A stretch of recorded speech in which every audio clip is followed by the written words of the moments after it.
I did a little all out panel. It was me, Sachs, Brad Gerstner, and Philippe, the co-founder of CoTube.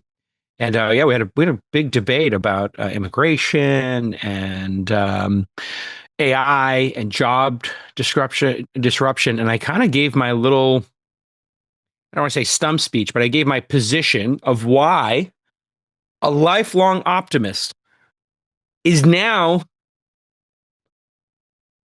doomerist curious.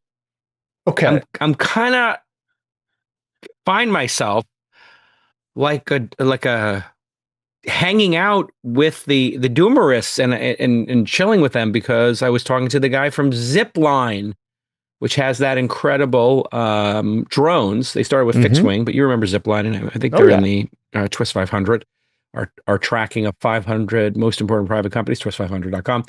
Long story short, he's really doing a lot. I don't want to give any numbers, but I had a meeting with him yesterday. He's doing a lot of deliveries.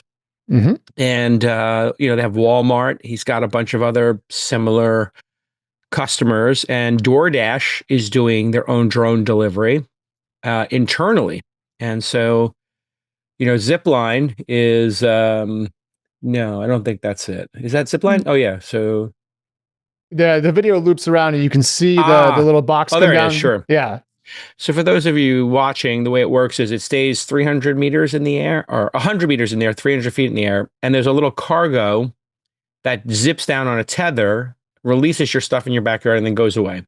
So the drone is so high and quiet, which makes it quiet. So if you have a backyard, it drops it. But the pickup is really the interesting thing. So those little boxes are, easily filled by somebody at a cafe or a sandwich shop, pick your poison. And they're doing a lot of, 8-pound deliveries. And these things come in minutes, sub 15-minute time delivery. So it's going to really change this back to AI and how this is making you doomer adjacent, because I'm really curious. So automatic delivery is a big one. And Andy Jassy spoke here.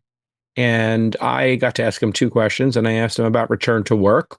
And the kerfluffle, remember, was all this kerfluffle. And he said, it's actually turned out to be not that dramatic, because the people who we knew going into it, we would lose people who we didn't mind losing that weren't essential. And we lose people who we loved working with, but we decided we wanted to have a certain culture, and it's turned out the culture's back at the company. And so we love it.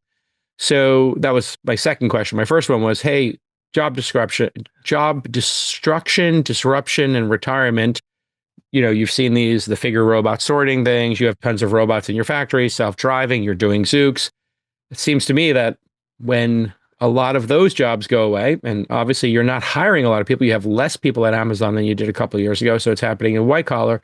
And he was basically very upfront and candid that he did think there was going to be a lot less people working at companies, and that it was something society would have to navigate. Yeah. And that is the tension. And, when you say that to a room full of investors, and I just said, I think we have some responsibility. I don't buy into like technology is just going to technology and let the chips fall where they may. I think we actually should think about it.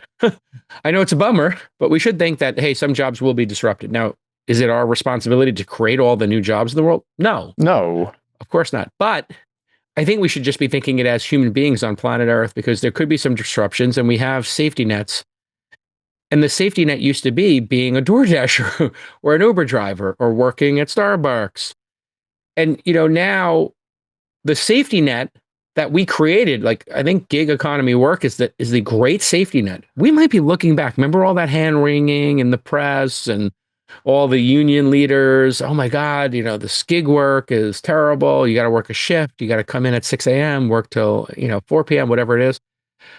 It turns out like we're going to look back and be like, wow, that gig work was like peak. You could pick who you wanted to work for. You could work for 3 different people. They were all competing with each other for your work. If you didn't like working for one of the customer, someone, you can go to the next. So long story short, we're going to have job destruction. Everybody agrees on that. The only thing people don't agree on is the timeline. And if we can create new jobs in that time period. And then Philippe had something, I think it was Philippe who just said something really interesting about like people have to also be motivated to start jobs, to create jobs. And that's going to be very interesting. you.